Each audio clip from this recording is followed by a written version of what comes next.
से बाहर आया, उसने बाहर आके उसने पिस्तौल उसने यहाँ पे रख दिया और फिर कैमरा निकाला। उसने गाड़ी से जाके बैग खोला, बैग में से कैमरा निकाला। लेकिन फैजान पे जो फायर किया उसने बाद में फिर वो ये सबसे पहले हो चुका था। उसने पहली अटेम्प्ट में जो चंद फ्यू सेकंड्स में दोनों लड़कों को फायर करके मार डाला था और उसके बाद ये सारी एक्टिविटीज करता रहा। काम उसकी तरफ से खत्म हो गया, मुकम्मल हो गया, फिर उसने तस्वीरें खींचने का काम शुरू किया। हाँ, फिर उसने तस्वीरें खींचने का काम शुरू कर दिया और फ़ोन किया किसी अपने वल्ला आलम किसको फ़ोन करता रहा, वो उसने फ़ोन किया है और देन उसने वो स्नैप्स बनाई हैं। उसके बाद भी काफ़ी देर तक यहाँ पे मौजूद रहा है, क्या करता रहा है, क्योंकि हमारी तो जो ज़्यादा उसकी तरफ नहीं थी बल्कि लड़कों की तरफ। अच्छा, मुझे सरदार साहब ये बताएं कि एक लड़का फ़हीम का तो आपने बताया कि वो यहीं पर गिरा हुआ था। फैज़ान जो है वो भागकर आगे की तरफ गया। भागकर कहाँ गया फैज़ान? भागकर वो इस तरफ जो है ना एक डाइवो गाड़ी खड़ी थी उसके आगे गया है। ये जो सामने ट्रैफिक लाइट है, जिस तरह अभी यहाँ पर गाड़ियाँ खड़ी हैं, उस वक्त भी इशारा बंद था। बस इशारा सिग्नल बंद था और यहाँ पे एक गाड़ी खड़ी थी बड़ी बस, तो वो अल्टीमेटली उसके आगे गया है क्योंकि उसने अपने जान बचाने की कोशिश की। उसे नहीं पता मैं जख्मी हो चुका हूँ या गिरने वाला हूँ।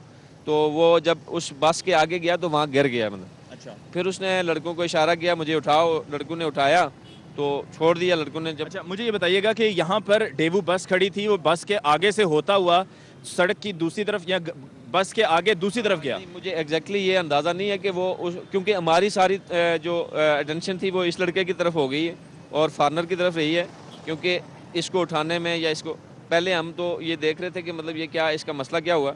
फिर उसको जब हमने उठाया सीधा किया हमने इस लड़के को, उस लड़के को दूसरे लोग उठा रहे थे, मतलब उन्होंने वहाँ से उसको उठाया। अब मैं जाते हुए देखा कि वहाँ सामने वो पार्क में उसने उसको लिटाया जाके और इस सामने पार्क में लटाया जी।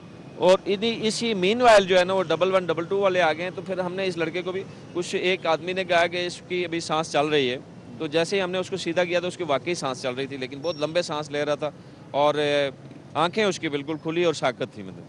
और उसकी जो बॉडी थी वो बिल्कुल पीली मतलब जर्द उसका रंग हो चुका था और बाकी उसका कोई ब्लड इतना ख़ास नहीं निकला था।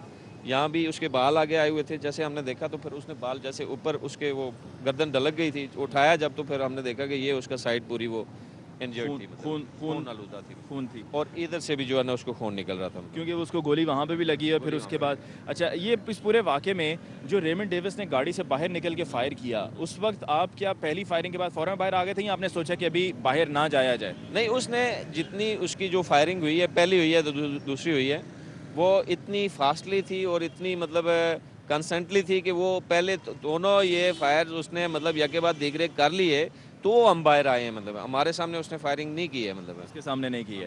और फिर उसके बाद उसने तस्वीरें खींची और तस्वीरें खींचने के बाद यहाँ से ही आगे की तरफ तेजी से निकला। यहाँ पर क्या उस वक्त किसी ने रोका नहीं उसको, क्योंकि अगर इतनी मसरूफ सड़क है, बड़ी मसरूफ सड़क है, उस पर मतलब ये था कि लोगों को मैं आपको असल बात हकायक की तरफ इशारा करता हूँ कि हमें जो बाकी सारे लोग थे उनको किसी को ये कन्फ्यूजन थी कि आया, हमें ये नहीं समझ आ रही थी कि लड़के जो हैं उसने मारे क्यों हैं, मतलब इस तरह से क्यों मार के वो भाग नहीं रहा है, वो यहाँ पे मौजूद था।